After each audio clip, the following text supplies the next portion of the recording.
ఓం నమో భగవతే వాసుదేవాయ. శ్రీరామ రామ రామేతి రమే రామే మనోరమే సహస్రనామ తత్తుల్యం రామనామ వరాననే. రామాయ రామభద్రాయ రామచంద్రాయ వేదసే రఘునాథాయ నాథాయ సీతాయాం పతయే నమః. ఆపదామపహర్తారం ధాతారం సర్వసంపదాం లోకాభిరామం శ్రీరామం భూయో భూయో నమామ్యహం.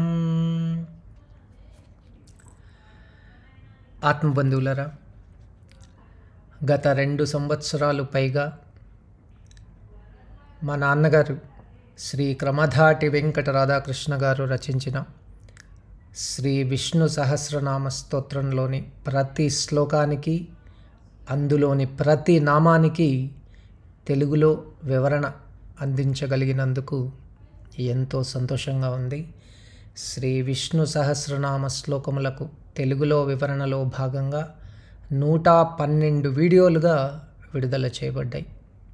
తరువాత నాన్నగారు రచించిన శ్రీ నవనీతము అనే గ్రంథరాజము నుండి శ్రీ లలితా సహస్రనామములకు తెలుగులో వివరణ అనే వీడియో సిరీస్లో భాగంగా 185 వీడియోలు, ప్రతిరోజు ఒక వీడియో చొప్పున అమ్మ దయ వలన, నాన్నగారి ఆశీర్వాదముల వలన అందించగలిగాను. శ్రీ విష్ణు సహస్రనామము, శ్రీ లలితా సహస్రనామములు తెలుగులో వివరణ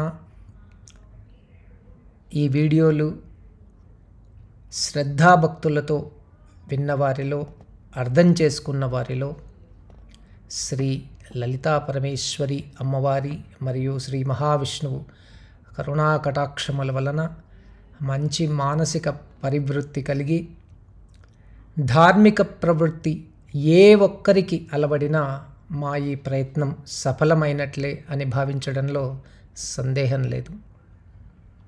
ఇక విష్ణు మరియు లలిత సహస్రనామములు తెలుగులో వివరణ తరువాత మరో సాహసానికి నాంది పలుకుతూ ఉన్నాను. నాన్నగారి మరో అద్భుత రచన శ్రీ రాధాకృష్ణ రామాయణాన్ని అందించే ప్రయత్నం చేస్తూ ఉన్నాను.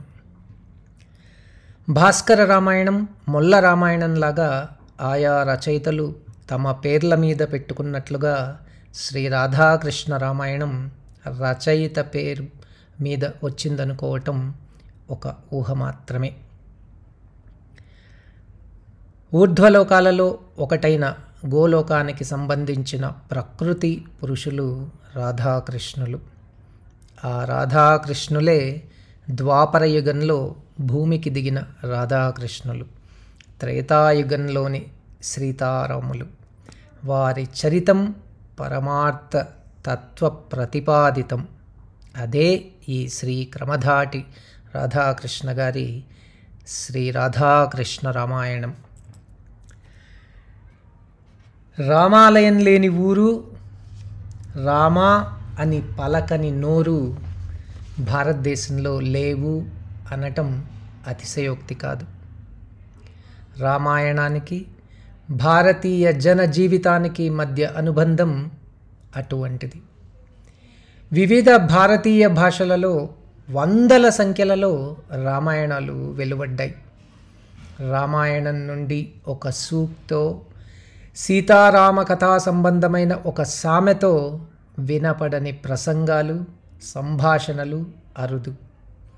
పండితుడైనా పామరుడైనా సందర్భోచితంగా రామకథా ప్రస్తావన చేయకుండా రోజు గడవదు. శ్రీమద్ రామాయణం మహాకావ్యం. రామాయణంలో ఎంత ఆధ్యాత్మిక సంపద ఉన్నదో అంతే లౌకిక జ్ఞానం కూడా ఉంది.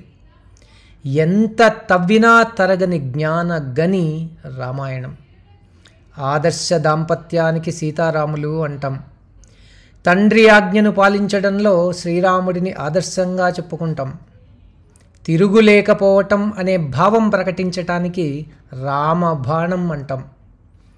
ప్రజలు సుఖశాంతులతో గడిపే పాలన ఉన్నప్పుడు రామరాజ్యం అంటాం. ఎన్ని రామాయణాలు వచ్చినా అన్నింటికీ మూలం వాల్మీకి రామాయణం. వాల్మీకి రామాయణం మహాకావ్యం అయితే రామాయణానికి సుందరకాండ తలమానికం. సుందరే సుందరో రామ, సుందరే సుందరీ కథ, సుందరే సుందరీ సీత, సుందరే సుందరం వనం, సుందరే సుందరం కావ్యం, సుందరే సుందర కపి, సుందరే సుందరం మంత్రం, సుందరే కిం న సుందరం అన్నారు. అంటే శ్రీరాముడు సుందరుడు, సీత సుందరి, రామాయణ కథ సుందరం, వనం సుందరం, కావ్యం సుందరం, హనుమ సుందరుడు, మంత్రం సుందరం, సుందరకాండంలో సుందరం కానిది ఏది అన్నారు. శ్రీరామచరితం ఎన్నిసార్లు ఎవరు చెప్పినను వినినను ఇక చాలు అని అనిపించదు. శ్రీమద్ రామాయణంలోని ధర్మము, మాతృభక్తి, పితృభక్తి, ఆచార్యభక్తి, పతిభక్తి, సోదర ప్రేమ, ఇలా అనేక ధర్మ సూక్ష్మములు చెప్పబడ్డాయి. ఆర్ష సంస్కృతికి మూలకందమైన గ్రంథ రాశి శ్రీమద్ రామాయణం. రామాయణం భారతీయ సంస్కృతిని ప్రతిబింబించే సర్వోత్తమ కావ్యం. శ్రీరాముని పితృవాక్య పరిపాలన, ఏకపత్ని వ్రతం, భ్రాతృప్రేమ వంటి సుగుణాలు పాశ్చాత్యులను సైతం సమ్మోహితులను చేశాయి. ఇక భారతీయులకు చెప్పనవసరం లేదు. రామాయణం అంటే నిత్య దాహం. దేశ భాషలలో ఎందరో రామకథను రాశారు, రాస్తున్నారు, రాయబోతారు కూడాను. రామకథాకారులలో పరమభక్తులై భగవత్ సాక్షాత్కారం పొందినవారు ఉన్నారు. మహారాష్ట్రలో పండరీనాథుణ్ణి సాక్షాత్కరించుకున్న ఏకనాథుడు భావార్థ రామాయణం రాశారు. రామభక్తాగ్రేసరుడు తులసీదాస్ అవధీ భాషలో రామకథను పాడారు. ఇక తమిళంలో కంబరామాయణం చాలా ప్రసిద్ధమైంది. మలయాళంలో ఎഴുത്തുచన్ రామాయణకర్త. ఎందరు ఎన్ని భాషలలో రామాయణం వ్రాసినా వారందరూ భగవదనుభూతి కలిగిన వారే. తెలుగు, కన్నడ భాషల్లో రామాయణాలు, విదేశీ భాషలలో రామాయణాలు వ్రాయబడ్డాయి. కానీ ఎవరెన్ని వ్రాసినా ఆ రామాయణాలన్నీ ఒక ఎత్తు. వాల్మీకి రచనా కౌశలం ఒక ఎత్తు. వాల్మీకి రామాయణం ఒక అమృత సముద్రం. సంస్కృత కవులలో అనేకులు ఆ మహాసముద్రానికి దూరంలోనే నిలిచి నమస్కారం చేశారు. కొందరు తీరం దాకా వెళ్ళి నిలబడ్డారు. కొందరు చిన్ని చిన్ని మునకలు వేశారు. కానీ చాలామంది కవులకు, చదివిన వారికి, పారాయణం చేసిన వారికి, ప్రవచనం విన్నవారికి, ఇలా ఎందరికో రామాయణాన్ని పూర్తిగా జీర్ణించుకోలేకపోయాము అనే ఆవేదన కలుగుతుంది, కలిగి ఉంటుంది అని అనటంలో అతిశయోక్తి లేదు. ఇక వాల్మీకి రామాయణం చాలా సులువుగా ఉంటుంది. ఒకానొక గురువుతో వారి శిష్యులు, స్వామి నాకు వాల్మీకి రామాయణం చదవాలి అని ఉంది అన్నారట. గురువుగారు, శిష్య చదువు, ఇందులో నీకు కష్టమేముంది, అంతా తెలుగే కదా అన్నారట. అది నిజమైన మాట, అనుభవంలో తెలిసిన మాట. ఎందుకంటే వాల్మీకి గారు వాడిన సంస్కృతం ఏ భాషలోకైనా ఒదిగిపోయి అది తమ భాషనే అనిపించేంత సులభంగా ఉంటుంది. ఆయన ఎప్పుడూ మనస్సుతోనే వ్యక్తీకరించారు. రామాయణంలో ఉన్న ఏ పాత్ర కానీ సంయమనంతో నడుస్తుంది, మితంగా మాట్లాడుతుంది. ఏ ఘట్టం చదివినా, విన్నా ఇంకా కొంచెం చెప్పి ఉంటే బాగుండేదేమో అని అనిపిస్తుంది. వాల్మీకి రసాన్ని పెంపొందించేటప్పుడు కూడా ఒక పరిమితిలోనే ఉంటారు. ఆయన చెప్పిన శృంగార శ్లోకాలు కూడా అరణ్య కిష్కింద కాండలలో వస్తాయి. ఎంతో గంభీరంగా, మర్యాదగా ఉంటుంది. అలా ఏ రసం పైన కూడా వాల్మీకి తీవ్రమైన అభినివేశం ఉన్నట్లు అనిపించదు. ఏ చిన్న సౌందర్య రేఖ కూడా ఆయన నుండి తప్పించుకొనలేదు. వాల్మీకి రాముడు పరమ సౌందర్య దృష్టి కలవాడు. ఆయన మనస్సు పరమ కోమలమైంది. ఒక్కో సన్నివేశంలో అది పరమ తీక్ష్ణమైనది కూడాను. ఉదాహరణకు వాలి వధ జరిగింది. సుగ్రీవుడు మన్మథావేశంలో పడ్డాడు. వర్ష ఋతువును శ్రీరామచంద్రుడు పరమ కష్టంగా గడిపాడు. తాను చేసిన ప్రతిజ్ఞ సుగ్రీవునికి జ్ఞాపకమున్నట్లుగా రామునికి తోచలేదు. శ్రీరామచంద్రుడు లక్ష్మణుని ద్వారా సుగ్రీవునికి సందేశాన్ని పంపుతాడు. ఆ సందేశం ఈ విధంగా ఉంది: సమయే తిష్ట సుగ్రీవ మా వాలి పదమన్వగాహ నీచ సంకుచిత పంధాయేన వాలి హతోగతగా అన్నారు. అంటే సుగ్రీవ, ముందు మనం చేసుకున్న ఏర్పాటును అనుసరించి మెలగు. వాలి చరించిన మార్గంలో చరించవద్దు. నా బాణంతో చంపబడిన వాలి ఏ మార్గంలో వెళ్ళిపోయాడో ఆ మార్గం ఇరుకేమీ కాదు అన్నారట. ఇది వాల్మీకి కవితా చాతుర్యం. అటువంటి శ్రీ వాల్మీకి రామాయణం ఆధారంగా రచించిన శ్రీ రాధాకృష్ణ రామాయణ విశేషాలను తెలుసుకొని శ్రీ సీతా లక్ష్మణ హనుమత్ సమేత శ్రీరామచంద్రుల వారి కరుణా కటాక్షాలకు పాత్రులవుదాం. జై శ్రీరామ్. శ్రీ రాధాకృష్ణ రామాయణాన్ని ఈ విధంగా నాన్నగారు అంకితం ఇచ్చారు. పలికిన పలుకులందుండు భావము మది, చిలికిన భావాల దాగిన చిన్మయుండు, అతడే ధర్మమునకు రూపమవని జనపతి, రాముడతనికి అర్పింతు రామచరిత. రామచరితం భవనిలో రమ్యరచన, రాముని తలంపు నాకొక ప్రాగ్గర్వము, రామ చైతన్య మహిమనే రచన చేసి నాడ రామార్పణమనగా రామచరిత. ఓం ఏకదంతాయ విద్మహే వక్రతుండాయ ధీమహి తన్నో దంతి ప్రచోదయాత్. ఓం నారాయణం పద్మభవం వసిష్ఠం శక్తిం పరాశరం వ్యాసం సుఖం గౌడపాదం గోవిందం శంకరం పద్మపాదం విద్యారణ్యమవధూతం సుబ్రహ్మణ్యశర్మాణం సంతతం నమామి. ఓం నమో భగవతే సిద్ధానందస్వామినే నమః. ఓం శ్రీ లక్ష్మీ వెంకటేశ్వరాయ నమః. ఓం ఐం హ్రీం శ్రీం ఐం క్లీం సౌః సౌః క్లీం ఐం నమః. త్రిపురసుందర్యై నమః. ఇక శ్రీ రాధాకృష్ణ రామాయణాన్ని మొదలు పెట్టుకుంటాం. మనసులో మాట. బ్రహ్మాంభోధి సమన్వితం కలిమల ప్రధ్వంసినం చావ్యయం శ్రీమచ్చంబు ముఖేందు సుందరవరే సంశోభితం సర్వదా సంసారామయ భేషజం సుఖకరం శ్రీజానకీ జీవనం ధన్యాస్తే కృతినః పిబంతి సతతం శ్రీరామనామామృతం అంటోంది శ్రీరామ కర్ణామృతం. శ్రీ జానకి జీవనం రామయ్య. రాముని హృదయం సీతమ్మ.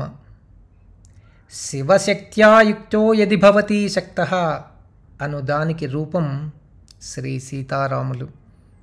వారు ఆదర్శ దంపతులు. శివకేశవులకు భేదం లేనిది శ్రీరామనామం. అది అద్వైతానికి సాక్షి. రామాయణం రాముని ప్రయాణం. సర్వరామణీయకం, సుందరం, శుభదాయకం. ఇంతవరకు ఎన్నో రామాయణాలు వెలిశాయి, ఇంకనూ వెలియనున్నాయి. రామాయణం ఒక అమరగాథ, అద్వైత సుధ, ధర్మనీతి తత్వాల కూడలి, యోగ సాధకులకు యోగశాస్త్రం, సమాజానికి సామాజిక శాస్త్రం రామాయణం. అందుకే రామాయణంలోని ఏకైకమక్షరం ప్రోక్తం మహాపాతకనాశనం అన్నారు కవివరులు. రామాయణం పాత్రలు నిత్యము పూజలు అందుకుంటూ ఉన్నాయి. రాముడు, సీత, హనుమంతుడు తాత్విక పాత్రలు. దశరథుడు, రావణుడు, సుగ్రీవుడు, విభీషణుడు, భరద్వాజుడు, అగస్త్యుడు యోగ సాధనా స్వరూపాలు. దశరథుడు కర్మయోగానికి, భరద్వాజుడు హఠయోగానికి, అగస్త్యుడు సాక్షిత్వ తత్వానికి ప్రతిరూపాలు. రామాయణంలోని పాత్రలే కాదు, నగరాలు కూడా తత్వాన్ని తెలియజేస్తూ ఉన్నాయి. కర్మేంద్రియ జ్ఞానేంద్రియ విషయ వాసనలే యోధులు. వారిచే జయించ శక్యము కానిదే అయోధ్య. కాలానికి సంకేతం లంకానగరం. యోగ సాధనలో తురీయ స్థితి దేహభావన లేని స్థాయి. దాని రూపమే విదేహ నగరం. రామాయణంలోని మర్మాలు అనంతం. రామాయణంలో రాముడు నాయకుడు, రావణుడు ప్రతినాయకుడు. ధర్మములలో కానీ నీతులలో కానీ ఒకరికొకరు తీసిపోరు.